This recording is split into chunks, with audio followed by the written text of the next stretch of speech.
Jangan menganggap remeh dengan itu pentingnya.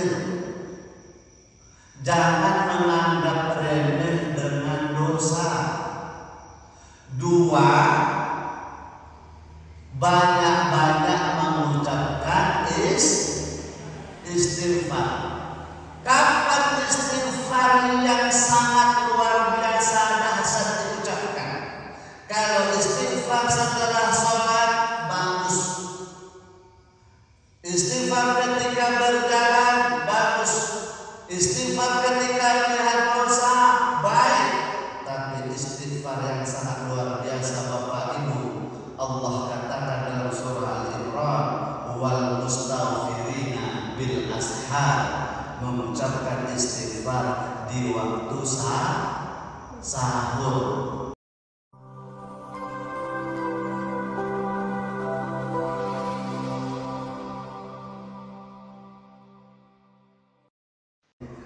Assalamualaikum warahmatullahi wabarakatuh.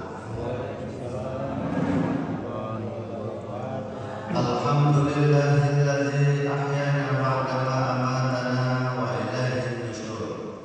Asyhadu an la ilaha illallah wa asyhadu anna Muhammadan abduhu wa rasuluhu allazi la nabiyya ba'dah. Subhanaka la ilma lana illa ma 'allamtana innaka antal alimul hakim. Rabbi shrah li sadri wa yassir li amri wahlul 'uqdatam min lisani yafqahu qawli. Faqala Allah ta'ala fil Qur'anil Karim, a'udzu billahi minasyaitonir rajim, bismillahirrahmanirrahim. Fa huwa fi 'ishatin radiyah wa amma man khaffat mawazin fa ummuhu hawiyah wa ma adraka ma hiya narun hamiyah. Shadaqallahul azim. Maha ampun Allah atas segala firman-firman. Surah Al-Qari'ah ayat yang ke-7 sampai yang ke-11. Bapak Ibu sidang jamaah salat subuh yang dimuliakan oleh Allah Subhanahu wa taala. Ucapan rasa syukur kita kepada Allah Subhanahu wa taala kita sampaikan kepadanya. Karena sampai hari dan detik ini Allah Subhanahu wa taala masih membimbing kita dalam ketaatan dan amal soleh.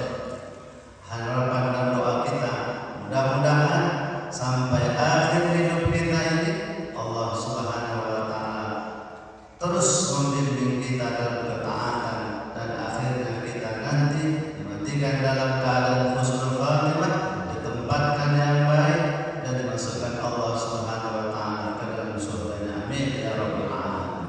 Kemudian bersalawat kita pada Nabi kita Muhammad sallallahu alaihi wasallam.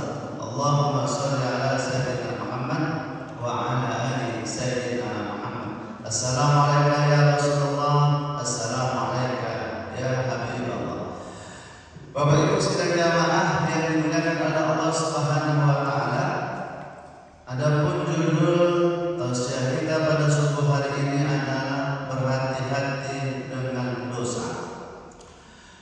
Nabi Adam hidup di dalam surga begitu enak dan mudah.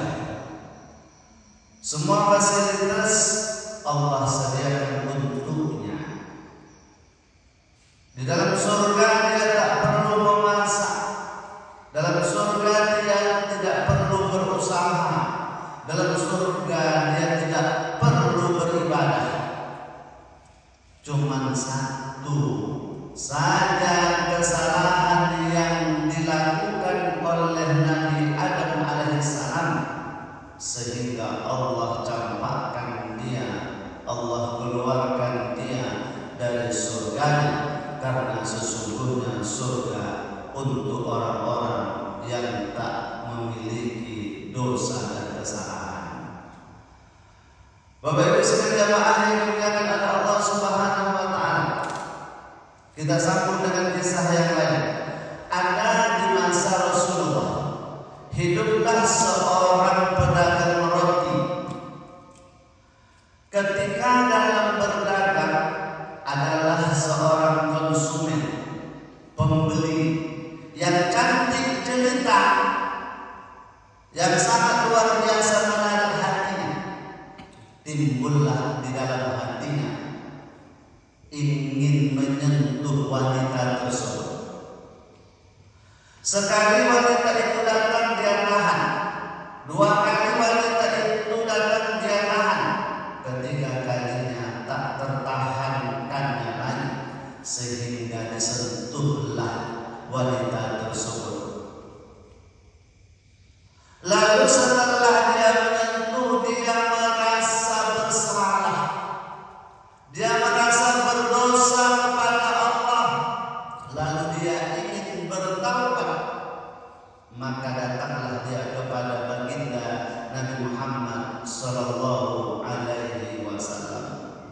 Ya Rasulullah, ya pemuda, saya sesungguhnya telah melakukan dosa. Dosa apa? Saya telah mencium seorang wanita. Kamu ini manusia yang tak punya adab, tak punya sopan santun. Engkau apakah tak takut dengan Allah? Karena saya takut dengan Allah lah wahai Rasul, saya datang kemari, saya mau bertaubat.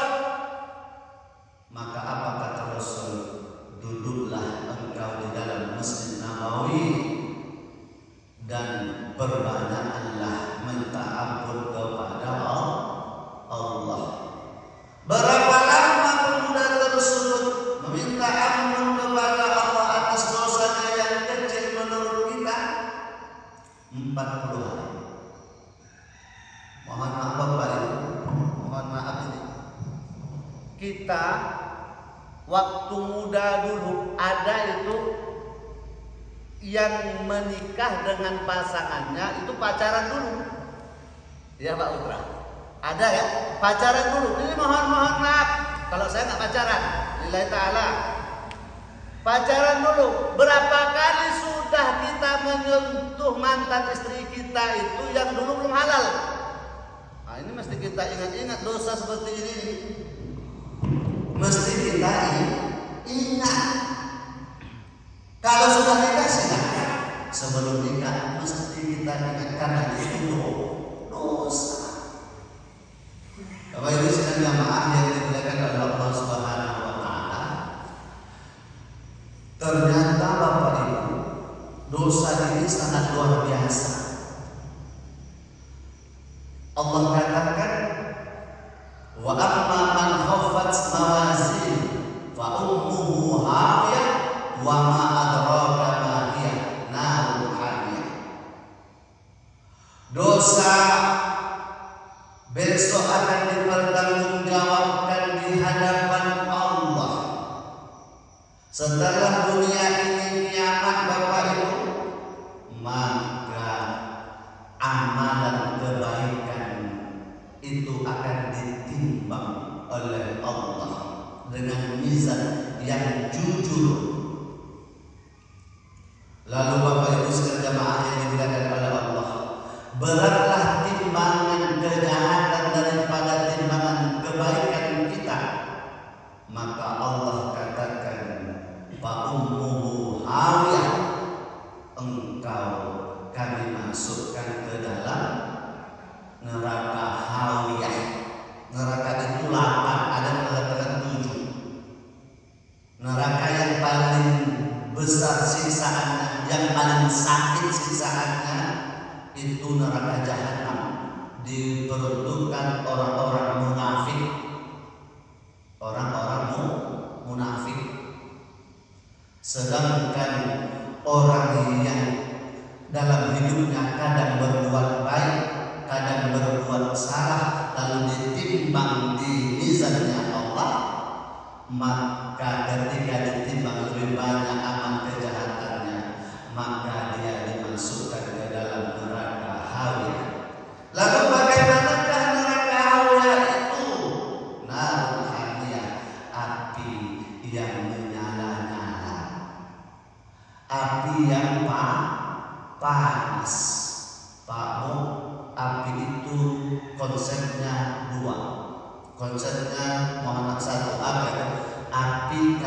kecil kawan, ya Pak. Kalau kecil kalau sudah besar lawan. Kita ingat Pak, ada saudara kita yang terbakar dulu, terbakar. Padahal api yang awalnya jadi kawan untuk masak berubah menjadi besar, menjadi lawan, sehingga dengan izin Allah wafat disebabkan terbakar api. Itu masih mending. Apa sebab? Karena dibakarnya paling lama hanya 2 jam, ya enggak? Paling lama 2 jam kita dibakar. Kalau seandainya pun kita masih bertahan di atas dunia ini disebabkan dibakar oleh api 2 jam harus mati. Tapi ingat Bapak Ibu, kalau dibakar di neraka tidak seorang pun yang tahan, dan neraka itu lama orang itu masuk ke dalamnya. Maknanya apa Pak Ustaz? 2 saja Bapak Ibu. Maknanya 2 saja. 1, jangan menganggap remeh dengan itu pentingnya. Jangan menganggap remeh dengan dosa. 2, banyak-banyak mengucapkan istighfar. Kapan istighfar yang sangat luar biasa dahsyat diucapkan? Kalau istighfar setelah sholat, bagus. Istighfar ketika berjalan, bagus. Istighfar ketika melihat dosa, baik. Tapi istighfar yang sangat luar biasa Bapak Ibu, Allah katakan dalam surah Al-Imran, wal mustaghfirina bil ashar, mengucapkan istighfar di waktu sahur. Waktu sahur berjam berapa? 10 atau 5 menit sebelum azan. Azan jam 5 kurang 5, berarti setengah 5 udah baca istighfar. Astagfirullahaladzim, astagfirullahaladzim, astagfirullahaladzim. Ucapkan sebanyak-banyaknya. Jangan berhenti sampai sakit pinggang kita. Jangan berhenti sampai lelah tubuh kita. Jangan berhenti sampai kita kelelahan. Karena Bapak Ibu sidang jamaah yang dimuliakan oleh Allah, hamba yang dicintai oleh Allah adalah hamba yang selalu mengucapkan istighfar, mengakui salah atas apa-apa yang dia lakukan di atas dunia ini. Baik sidang jamaah yang dimuliakan oleh Allah Subhanahu wa taala, tidak ada orang yang bersih dari dosa. Yang sulit bukanlah menyeberangi sungai Rokan. Yang sulit bukanlah menyeberangi sungai Siak. Yang sulit bukanlah mendaki naik ke puncak gunung Himalaya, tetapi adalah yang sulit menghindarkan dosa. Maka perbanyak minta ampun kepada Allah. Bapak Ibu sidang jamaah yang dimuliakan oleh Allah Subhanahu wa taala, mudah-mudahan kultum sungguh pada subuh hari ini menjadi iktibar pelajaran kepada kita, agar kita jangan menganggap remeh terhadap dosa, lalu kita membaca istighfar di waktu sahur. Harapan dan doa kita, mudah-mudahan Bapak Ibu kita semua Allah jaga tidak melakukan kemaksiatan kepadanya, dan akhirnya kita menjadi orang-orang yang takut kepada Allah Subhanahu wa taala. Akhirnya ketika kita takut dengan Allah, Allah sediakan surga untuk kita di akhirat insyaallah. Amin ya rabbal alamin. Terima kasih atas segala perhatian. Mohon maaf atas segala kurang. Mari kita tutup pada syukur kita dan ucapkan subhanakallahumma wa bihamdika asyhadu an la ilaha illa